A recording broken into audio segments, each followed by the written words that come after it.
မာလီဘူးကငါတို့ဒီ2016လောက်ကပဲကောင်းတယ်နော်16တည်းဇလန်းကြီးရှုပ်တာလား16အောက်ကရှုပ်တယ်16အောက်ကထုတ်တဲ့နေရာကြီးကွာတော့အများကြီးဖြစ်သွားမှာဖောင်းသွားမှာဘယ်နေရာထုတ်သေးလို့16အောင်အဲ့တရုတ်မှာလည်းထုတ်တယ်ကျန်တဲ့ဟိုဟာငါခုနကြည့်တယ်ပါဩစတြေးလျလားအဲ့ဘက်ကလည်းထုတ်တယ်စင်တဲ့နေရာများတာပေါ့ကွာသူကခွဲစင်တယ်လို့ဖြစ်နေငါတို့ချက်ပလက်တွေထုတ်သလိုဟို sorry ချက်ပလက်ဆိုတော့သူလည်းချက်ပလက်ပါပဲမာလီဘူးလည်းချက်ပလက်ပါပဲငါတို့ကာဒီဘာလို့ဘာလို့ထုတ်သလိုပြင်မှာနော်ကပ်ဒီပါဆိုရင်တရုတ်ထုတ်တာများတယ်ကွာ trust တွေရောပါလားမသိဘူးနော် trust တွေလည်းထုတ်တာပဲတရုတ်ကလည်းလာတယ်ငါတို့ဟိုကလည်းလာတယ်ပါလဲ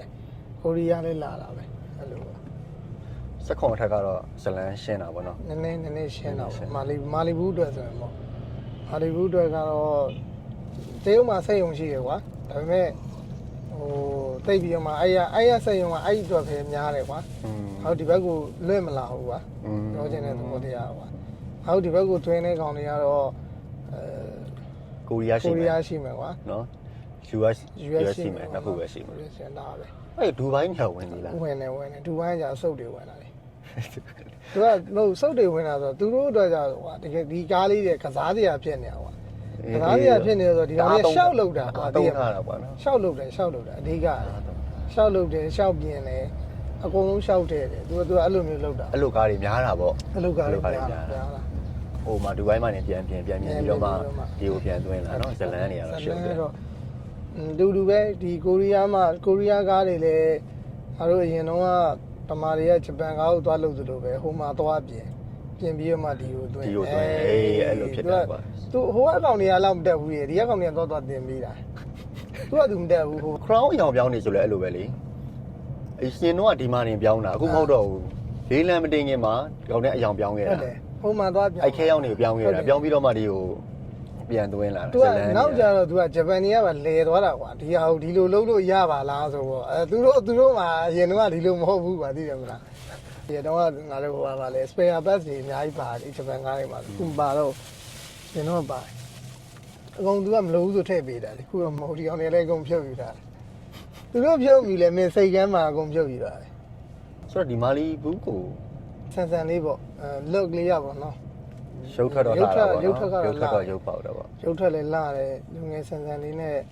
မော်ဒယ်လေးလည်းမြင့်မယ်အင်ဂျင်ပါဝါလေးလည်းပေးမယ်ပေါ့အဲ့လိုမျိုးကြိုက်တဲ့လူကတော့ဝယ်ပေါ့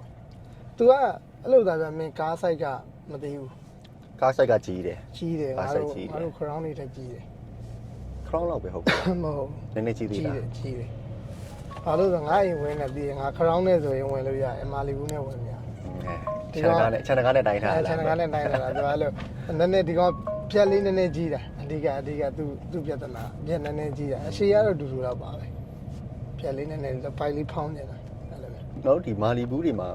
တော်တော်များများငါမစီးဘူးတော့မသိဘူးကွာသူတို့ဒီပြင်ဆင်ရေးကိုဒါပြောကြတယ်အခုပစ္စည်းရှားတာလားဒါမှမဟုတ်ဈေးကြီးရလားဒါမှမဟုတ်ရှားပြီးဈေးကြီးရလားဒါမှမဟုတ် workshop တွေဈေးကြီးပြီးယူကြရလားဒါမှမဟုတ်အဲ့ဒါဟိုဒီတိုင်း rumors တခုလားပေါ့နော်ပေါ့ပြောတာငါမြင်တော့ကွာဟိုတငယ်ချင်းတယောက်ကမာလီဘူးကိုတိုက်ဖူးတယ်ဟုတ်ကဲ့တိုက်ဖူးတော့သူက airbag အစုံပွင့်သွားတာဘိုးဖြစ်စီကမှားလား airbag ပဲလည်းပွင့်သွားတယ် airbag ပဲလည်းပွင့်သွားတာဟုတ်ကဲ့အဲ့တော့ခါကျသူကမှားတော့ခါကျသူကဘယ်လိုပြောမလဲအဲ့တုန်းကတော့နည်းနည်းပိတ်ထားတဲ့အချိန်မို့လို့လားတော့မသိဘူးเนาะအဲ့တုန်းကဒီငါတို့ဟိုဟာတွေပိတ်ထားတယ်ပိတ်နေပေါ့เนาะအဲ့အချိန်မို့လို့လားမသိဘူးဒီကောင်ကြားတယ်ပစ္စည်းမှရတာကြားသွားတယ်ပစ္စည်းမှရတာကြားတော့ခါကျသူကဒီတိုင်းအကုန်လုံးပြန်ထိုးထည့်ပြီးတော့မှလှုပ်လိုက်ရတဲ့သဘောမျိုးပေါ့ကွာအဲ့ဘက်မြေးပါတွေကမငိမ့်တော့သူကအဲ့လိုဖြစ်တတ်တာပေါ့နည်းနည်းလေးကြားလိုက်တယ်ဟိုထွေတာကတော့ကားအနေနဲ့ထွေတာကတော့မရှိဘူးအမေရိကန်ကားတွေကထွေခဲ့တယ် US ကားတွေကထွေခဲ့တယ်နော်တိတလောက် US ကားတွေကထွေခဲ့တယ်ယူရိုကားတွေကသာထွေတာယူရိုကားတော့မရဘူးထွေတယ်သူကလက်များလို့မရဘူးအမေရိကန်ကားကသိမထွေတတ်ဘူးအဲ့လိုဒီမာလီဘူးတွေကမှာတော့ workshop ရှားလားအဲ့လိုကြားမိလားမကြားဘူးပြက်လဲပြက်ခဲလေမင်းကြည့်ပါလားမာလီဘူးပြက်ပြီးအင်ဂျင်လင့်နေကြဘယ်နှစီးမြက်လို့ငါတော့မတွေ့ပါဘူးအဲ့လိုထွေရလို့တော့မရှိဘူးเนาะထွေတယ်တော့မရှိဘူးအစောကငါပြောရတဲ့ဒီအပူပစ္စည်းဈေးကြီးတယ် spare part ရန်ဈေးကြီးဆိုပြောကြတယ်ကြီးတယ်သူကမှားတာတလုတ်ပါဒီမှာဟိုပြောမယ်ဆိုရင်ကကားအစီးရနဲတာ ကားစီးရနေတော့တွင်းနဲ့ဒီလာနေတာပေါ့ကွာဟိုငါတို့ဒီအပိုးပစ္စည်းသွင်းမဲ့ကောင်နေတာအဲ့ဒါကြောင့်မလို့ဒီကောင်ကရှေ့ရနေပစ္စည်းကအဓိက မာလီဘူးလည်းကားစီးနေလို့လားနေပါဘူး နေတာပေါ့အဓိကအလွတ်သိမ့်မဝင်ဘူးလေ အလွတ်ရှားတာပေါ့ အလွတ်ရှားတော့ နဲ့ရှင် ဟို ပြည်နယ်ကြမရှိ ပြည်နယ်ကြမရှိဘူးကွာ အဓိကအဲ့လိုတွေ့တော့ဟုတ်တယ် သူ market ကသူကပြည်နယ်ကြရှိနေတိတ်ပြဿနာမရှိဘူးဖြတ်ကားရှိနေအဲဒီမှာကျတော့ကွာငါတို့ကဟိုအလွတ်တွေကစီးလို့မရဘူးလေစီးနေခွင့်မရှိဘူးကွာမရှိတော့ခါကျဘာလို့တုံးဆိုတော့အဲ့ကောင်တွေကိုဖြတ်တယ်ဆိုတော့ဟိုလိုကြီးဖြတ်လိုက်တာမဟုတ်ဘူးအကုန်ဖြုတ်လိုက်တာပေါ့ကွာတစားစီဖြုတ်လိုက်တာဖြုတ်ပြီးတော့မှငါမီးခွက်လေးကဘလောက်တကားလေးဆိုဘလောက်ဘောနက်လေးဆိုဘလောက်အဲ့လိုမျိုးနဲ့ရောင်းကြတာကွာ ပြည်နယ်ကြ ဒီဟိုမာလီဘူးကိုဒီနောက်ပိုင်းကားတွေကကျတော့ နည်းနည်းရှားတာ အလွတ်ရှားတော့ ပေါ့ အလွတ်ရှားတော့ခါကျတော့မရှိတာမဟုတ်ရှိတယ်အလွတ်ရှားတော့ခါကျတော့သူကအဲ့ဟိုဟာချက်ကားနေ အဲ့ဒါရှုပ်တာပေါ့အေးပေါ့အလွတ်ရှားတော့ပစ္စည်းလဲရှားမယ်မာရလည်းနည်းနည်းကြာမယ်ပြောမှရင်လည်းဟိုပေါ့ပြည်နယ်ကြမဟုတ်တော့ဈေးကြီးတာပါအမှန်တော့ပစ္စည်းကဈေးကြီးတာမဟုတ်ဘူးဟာတင်တာတော့အစ်စ်မှာရလို့ဈေးကြီးတာဖြစ်မယ်တဲ့ သူကပစ္စည်းမှာကွာမင်းတရုတ်ပစ္စည်းကိုမှာမလား ဟုတ်ရ ကိုရီးယားဘက်ကမှာမလားဒါမှမဟုတ်အဲ့ US ကပဲမှာမလား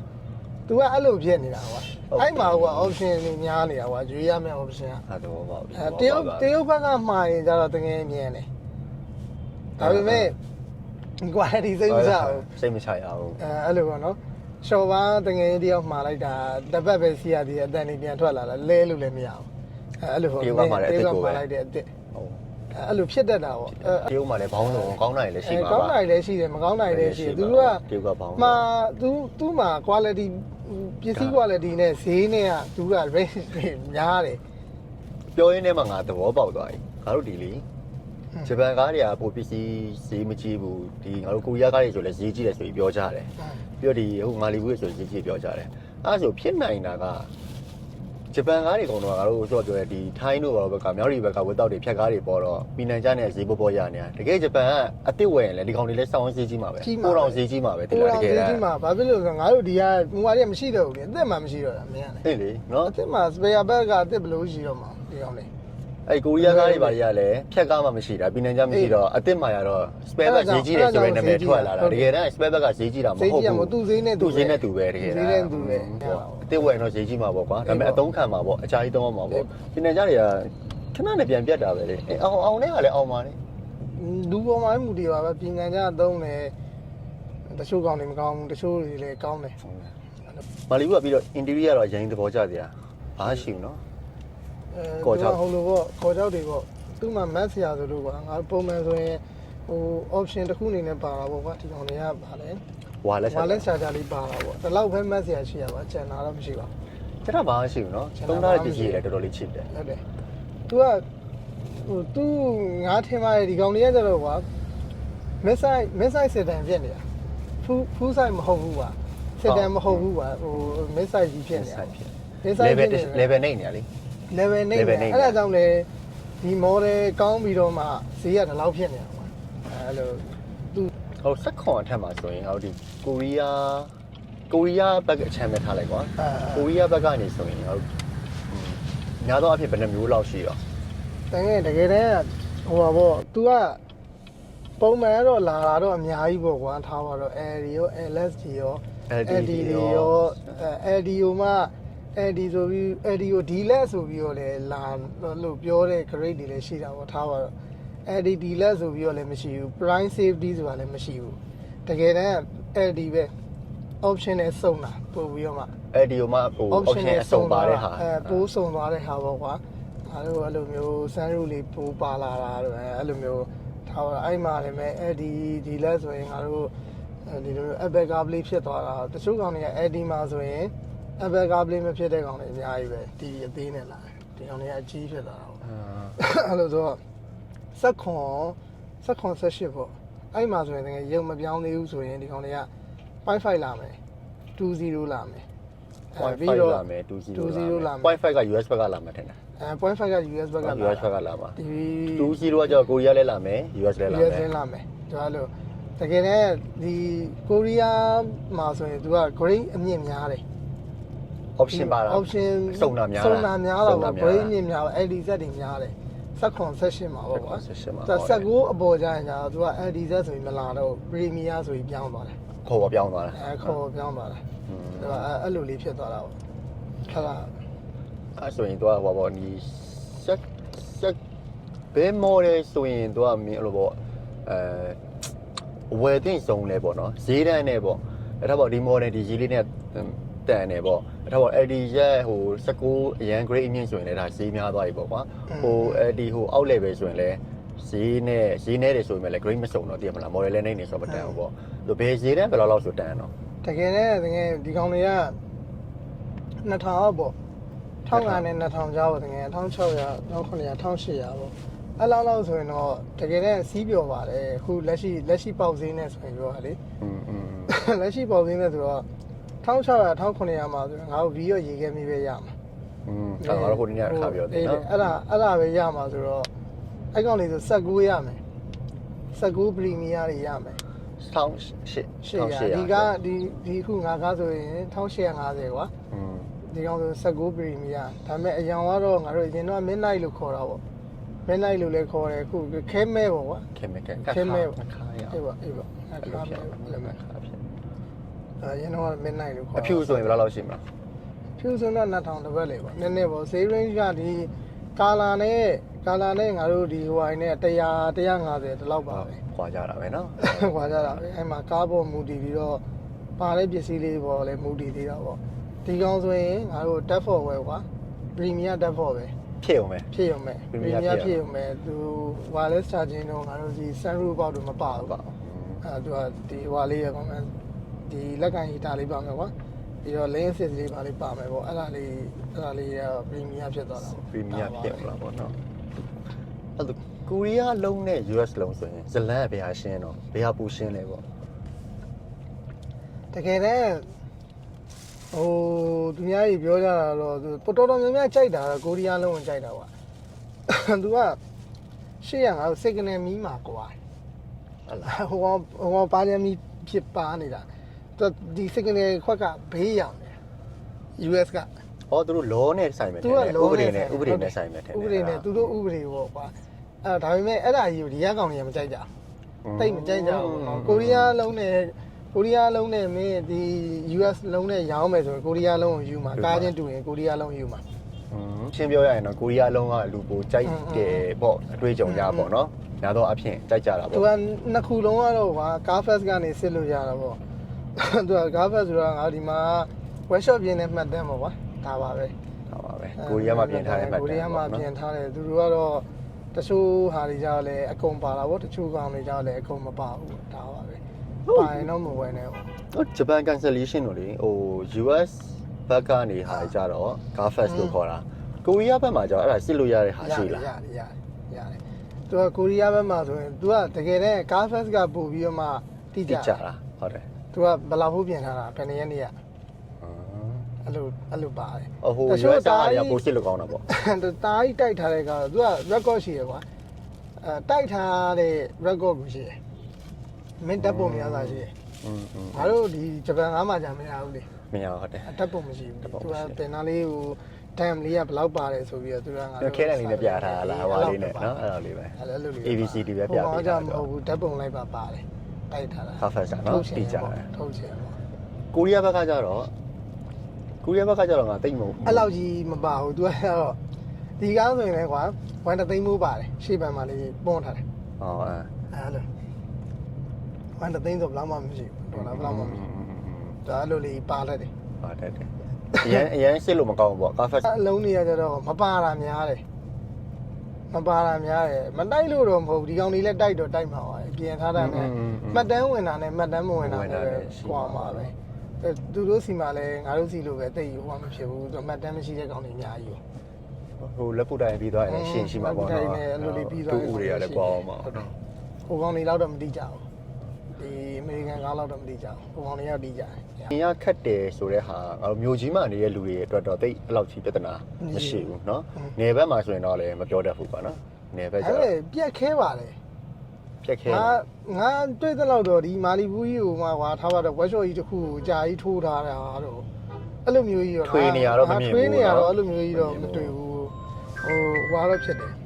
နော်ဟိုအပေါ်ပစ္စည်းမှတော့လည်းကတိနိုင်တယ်အမောပြီးမှရှိသွားထည့်မယ်ကွာသူ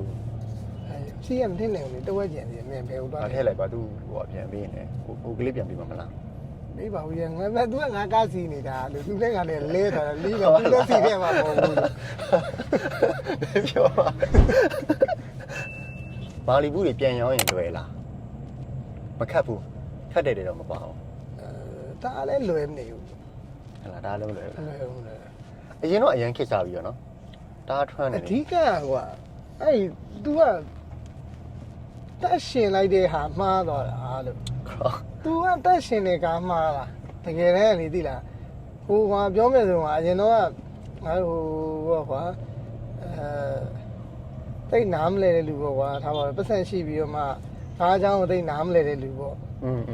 အဲ့လူတွေကကြတော့ तू ကဘာလို့ဆိုခရောင်းစီးမဲ့စားမာလီဘူးစီးမှာပေါ့အဲ့လိုစောက်ဝင်တော့တကယ်ဟုတ်တယ်ငါလည်းကြားတယ်ငါလည်းတော့မခံနိုင်ဘူးဒီ crown နောက်ရှိကိုအဲ့တုန်းကလည်းတကယ်ဈေးတူတူပဲတကယ်ဟိုကတူတယ်ဟုတ်တယ်တူတယ်အဲ့ကောင်တွေဟိုက crown တွေက930 950လောက်ပဲရှိတယ် name crown ဆိုရင်ကြည့်ပါလားဟုတ်တယ်ဟုတ်တယ်ဟုတ်တယ်မလားဟုတ်တယ်အဲ့ကောင်ကအလောက်လောက်ဆိုတော့ကွာဒီကောင်လည်းအလောက်လောက်2020ကငါမမရဲ့950ငါတို့တယောက်ကိုဝယ်ပေးတာ2019ကို460လား90လားမသိဘူးအဲ့ဒီကိုအဲ့ဒါလည်းအဲ့ဒီကောင်တွေပြောတဲ့အဲ့ဒီလက်ဆိုတာကိုဝယ်ပေးလိုက်တာအဲ့ဒါထားပါတော့အဲ့တော့ပြောချင်တာဈေးမကွာဘူးဈေးအတူးနေတူတော့ခါကျတော့အဲ့ခါတော့ကကျတော့ဒီကောင်ကြီးကကွာမမြင်ဘူးကွာပြောမယ်ဆိုရင်ငါတို့မမြင်ဘူးကွာအစ်စ်ကွာသိလားပြီးတော့ရုပ်ကြီးကလှရုပ်ကလှတယ်ပြောရရင်တော့ရုပ်ကတော်တော်လေးမိုက်နေတယ်ရုပ်ကလည်းမိုက်နေတော့သူက crown စီးမဲ့စားတော့ဒါစီးမှာပေါ့ဒါကြီးက model လေးမြင့်နေတယ်ဒါပေမဲ့အဲ့မှာဝယ်လိုက်တဲ့ကောင်တွေကဒုက္ခရောက်တာအဲ့ crown ကိုရောင်းပြီးတော့မှဒါကိုဝယ်တဲ့ကောင်တွေကဒါကြီးကိုမစီးချင်ဘူးကြားလာတော့ခါကျမမောင်းချင်တော့ဘူးကွာသိတယ်မလားဟို crown နေတိုင်းမောင်းက daily use ဆိုတဲ့ငါမောင်းနိုင်တယ်ကွာဒါကြီးကနေတိုင်းမစီးချင်ဘူးနိုင်ကွာဟုတ်တယ်ကွာဒီတွင်းကြီးကတော့ဒီထက်စားလို့ရှိရင်ငါဟာငါဟိုပိုလိုလေးစီးနေလိုက်တာငါအများကြီးဆင်းပြေတယ်ဟိုငါအတွက်ကိုပြောတာပါငါ daily ဆိုရင်ငါအဲ့လိုပဲလုပ်မှာဟိုစီးပြရင်ပေါ့နော်ဒါကြီးတော့ငါနေတိုင်းမစီးချင်ဘူးအဲ crown ကကြာနေတိုင်းစီးလဲငါမယိုးဘူးကွာအဲ့သူကငုတ်သွားတာမယောင်းတော့ဟို trend မဖြစ်တော့တာပေါ့ဒီကောင်ကအဲ့လိုမာလီဘူးကဒီ line ပေါ်ကနေပျောက်သွားတာအဲ့လိုကနေပျောက်တာဟုတ်တယ်နော်သူ line ပေါ်နေပြန်ပျောက်သွားတာ line ပေါ်ကနေပျောက်သွားတကယ်လဲဆိုမင်း1900 800မှာတကယ်ရမ်းတန်တာအခုဈေးနဲ့ကြောင့်နည်းနည်းပြန်တန်နေအခုဈေးနဲ့တကယ်မင်းတွက်ကြည့်လိုက်ကွာအခုငါပြောပြမယ် Nissan S Sunny S ဟုတ်တယ် Sunny S ကိုအသစ်0ကီလိုရမယ်တကယ်1600ပေါ်တယ်ဟုတ်တယ်ရုပ်ပေါ်မောင်းရတော့ဘာမှမဆိုင်တော့ဘူးဒီကောင်အများကြီးတာသွားပြီဘာမှမဆိုင်တော့အဲ့ဒီထဲကပါလာတယ်ဟိုမှာအဲ့ကောင်မှာလင်းရက်စစ်မပါဘူးငါပြောတာသုံးလို့ရလားမရလားကိုပြောတာမဟုတ်ဘူးပါကြံပါတာကိုပြောတာသိတယ်မလားလေသာစိတ်နဲ့အဲ့လိုမျိုးလေးထိုင်ရတဲ့ feeling ရုပ်ထွက်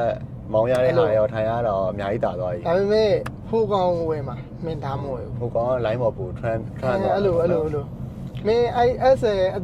သစ်က1600ဆိုမင်းစီးရတဲ့ဆိုမင်းစိတ်ကူးတာယဉ်ကြည့်လိုက်စီရက S ရဲ့ပေါ်ကအဲ့ဒါမျိုး yes နော်အဲ့လိုမျိုးဆိုတော့အဲ့ကောင်နေနဲ့ရှင်ကြတယ်ဒီကောင်အများကြီးကိုတယ်အောက်ကိုပြန်ဆင်းပြီးတော့ပြန်တွေးပြီးပြန်ဝယ်တော့တက်တယ်အဲ့လို तू ကအပေါ်သွားတက်တာဟို तू အပေါ်မနှမ်းမြန်သွားတက်လိုက်တော့အဲ့မှာဒုက္ခရောက်တာ तू ကသူ့ level ကတကယ်နဲ့အဲ့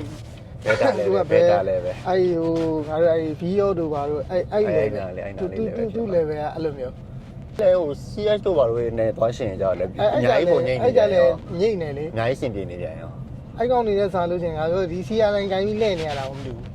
ရုပ်ထွက်ကလည်းကွာဖြစ်သွားတယ်ရုပ်ထွက်ကလည်းကွာတယ်ဒါပေမဲ့ဒီကောင်မရောင်းပါဘူးအဲ့လို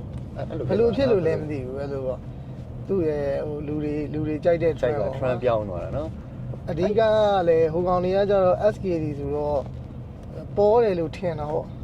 ပုံပစ္စည်းပေါ်မယ်လို့ထင်တာနှစ်နှစ်မှာအဲ့တီလဝါတွေကအရန် trend သွားတာကွာငါကနားကိုမလဲလိုက်ဘူး spare part ပေါ်ဝယ်မှုတွေမှာspare part များမယ်လို့ထင်တာဟုတ်နော်တကယ်လည်းဖြစ်လာကြည့်တယ်တကယ်မအဲ့လောက်ရှာလို့မလွယ်ပါဘူးမာလီဘူးဆိုရင်ဒါဘယ်လိုနေဟိုကပိုပစ္စည်းစီးကြီးတယ်ရှားတယ်ဆိုတဲ့ဟာဟုတ်တယ်ဖြစ်စီမဟုတ်တယ်ဖြစ်စီဒါနာမည်ထွက်နေတာထွက်နေတဲ့အတွက်ဟိုလူတွေဝယ်မယ်ဆိုရင်စဉ်းစားတယ်ကားအကြောင်းနားမလဲလို့အပိုးဆိုတယ်ဒါသူကတကူကိုငါတို့ကသာကောင်းတယ်လို့သာပြောတာပေါ့ကွာဒါပေမဲ့ဒါကြီးကမင်းဟုတ်ပါမလားဗောနော်ဟုတ်တယ်အဲ့လိုလူတွေကအများကြီးပဲအဲ့လိုလူတွေကအများကြီးပဲတကယ်တမ်းသုံးကြည့်မှသာသိတာလေအဲ့ဒီမာလီဘူးဆိုရင်ဘလို့လူတွေဝယ်တဲ့နော် ဘယ်လိုလူတွေဝယ်တဲ့နော်ဆိုတော့တကယ်နဲ့လူငယ်ပိုင်းပေါ့ကွာ ကလေးတွေပဲဝယ်လို့ရမှာပေါ့နော် သူတို့ကလူငယ်ကြိုက်လေးဟို ရုပ်ကလည်းကလေးကြိုက်ဖြစ်နေ ရုပ်ကလည်းကလေးကြိုက်ကွာဟိုလိုမျိုးကြီးပရီမီယံဆန်ဆန်နေပါလေလည်းမဟုတ်ဘူး ဟုတ် ကွာ ဘူး sporty ဖြစ်တာပေါ့ဟလာကလေးစကားနဲ့ပြောရင်အဲ့လိုပြောရမလား sporty လည်းမဟုတ်ဘူးကွာမသိဘူးဒါပေမဲ့ရုပ်ထွက်လာတယ်ပေါ့ ရုပ်ထွက်လေးတော့လှတယ်ပေါ့အဲ့လိုနည်းနည်းအသက်ရွယ်ပိုင်းခြားတော့20နဲ့30ကြာပေါ့20နဲ့အစိတ်ကြာတော့ပေါ့ စိတ်ပတ်ချတယ်ပေါ့ စိတ်ပတ်ချတယ် စိတ်ပတ်ချတယ်ပေါ့နော် ဒါလိုပေါ့မင်းကလည်းခုမှငါ20ခွန်ရှိတယ် တားလို့ဆက်ဆက်နေလေးတွေနော်ဥပမာဆက်ခွန်လာတားလို့ဆက်ဆက်ပဲရှိသေးရဲ့ ဆက်ရှင်နေကိုကြာသွားသေးရလားဘယ်တော့ကြာလိုက် ထောင်တက်ပဲဖြစ်မှာဆက်ရှင်နေကတော့ အဲ့တော့ဘယ်တော့ကြာတော့များတယ်များတယ်ဆက်ရှင်လူငယ်ပိုင်းလေးတွေဆိုရင်တော့ဝယ်ပါဘာမှမဖြစ်ပါဘူးစီးလို့လည်းတကယ်လေဟိုလိုပေါ့ အောက်ကိုင်းနဲ့ရှင်စီတန်းတယ် အခုဈေးကွက်လူရတော့တန်တယ်ဟိုအရင်တော့မတန်ပါဘူးအခုဈေးကွက်လူရကျတော့သူအရင်တော့ရှင်ခဲ့တဲ့ခရောင်းက3000တစ်ပတ်လည်းဖြစ်နေတင်းက2000ကျန်နေရတော့အဲ့လိုဟသွားရင်တော့တန်တယ် တန်းတယ်မောင်းရတာ comfort ဘိုင်းမှာညာဆိုလဲဟိုအပေါ်ကိုင်းနဲ့ရှင်လို့တာမရတာတူအောက်ကားလေးနဲ့ရှင်တော့လဲအများကြီးအဆင်ပြေနေပြန်ရော သူအောက်ပိုင်းကစားပုံကငါတို့ဂျပန်ကမှာဆိုရင်စင်နာအောက်ပိုင်းနဲ့စင်နာပရီမီယိုတို့လေဟိုအလီယွန်တို့လေ အဲ့ကောင်တွေပေါ့ကင်မရီအခွဲတွေပေါ့ကွာအဲ့ကောင်တွေနဲ့ဆင်တာကိုပြောတာနော်ဒီလိုအောက်ဘန်းဒီလိုလေးသွားတာကွာဒီလိုမသွား ဟင်းဒီကောင်းနဲ့ highway သွားဘူးလား highway တော့သွားဘူး သွားဘူးเนาะငါလည်းမသွားဘူး highway ကြောက်မပြောတတ်ဘူး အဲ့ဆိုရင်ငါဘောနက်လေးကိုနည်းနည်းမြင်ရတယ်ပေါ့ဒီကောင်ကမမြင်ရဘူးဒီကောင်ရဲ့အဲ့စီဘစ်မှာလည်း စီဘက်လည်းမမြင်ရဘူးဟုတ်တယ် အဲ့ဟာကျတော့ဒါကြီးမဲတင်းနေရပေါ့ မချိန်တတ်ဘူး အဲ့တော့ချိန်ရတာဘယ်လိုချိန်ရမှလည်းမသိဘူးပေါ့ကိုကအဲ့ဟိုပြောမယ်ဆိုရင်ကွာငါတို့လိုင်စင်ဖြေတော့ဘယ်လိုဖြေလာခဲ့လဲမသိဘူးပေါ့အဲ့လိုပဲအဲ့တုန်းကတော့နီးစနစ်တွေပဲရှိမှာမိတ်ကုန်ပါအဲ့ဒါတွေကဒီလိုလေသာစီးလည်းမဖြစ်ဘူးထိုင်ကုန်အပူဝေးလည်းမပါဘူးအဲတချို့ကားကြီးဆိုလည်းထိုင်ကုန်အပူဝေးပါတော့ကွာဂျပန်ကားကြီးတောင်မှလေသာဖြစ်ဒီကအပူဝေးလည်းပါတယ်ကွာအေးလည်းပါတော့ အဲ့လိုလေးတွေကြောင့်ထည့်ပေးထားသေးရနော်အဲ့လိုလေးကြောင့်လည်းမစိုးဘူး အေးပေါ့ train ကိုဝယ်သိမ်းဆုံးဟိုလာပေါ့နော်ငါတို့ဟိုအပေါ်ဆုံးအကောင်း train လည်းမဟုတ်ပဲနဲ့ဒီ2000အောက်လောက်ဆော့ပြောတာပါ80ရက်လား premier လား ပရီမီယာလဲ0.3ဆို2000အောက်တယ်လေပရီမီယာ0.3ဆို2000အောက်တယ်လေမြန်တယ် premier 2-0မှာ2000ပေါ်လာ ဟောအဲ့ဒါ2-0မှာ2000ပေါ့နော် ပရီမီယာ1.3သူက1.35 e တာဖို့ပေါ့ကွာမောင်းလို့ကောင်းတယ် မောင်းလို့ကောင်းတယ် okay ကောင်းတယ်ဒါပေမဲ့ဟိုပေါ့2-0နဲ့ရှင်မောင်းလို့တော့မရဘူး highway မှာမရဘူးဟောမြို့ရင်းမှာရတယ် မစိုးပါ မြို့ ဘူး ရင်းမှာသူ့ဟာလေးနဲ့သူအဆင်ပြေတယ်ကွာသူအစွဲယုံလေးလည်းကောင်းတယ် 2000ပေါ်ဆိုရင်တော့လည်းနည်းနည်းရွေးစရာများသွားပြီလေနော် အဲ့ပေါ်ကြလို့ရှင်ကျတော့ရွေးစရာတွေကနည်းနည်းလေးဟိုဟာဖြစ်သွား 2000အောက်လောက်1.35ဒီလိုဟောဧည့်သည်ရောက်နေရပြီပြီးပြီငါလည်း ပြီးပြီ နေစရာပြီးပြီ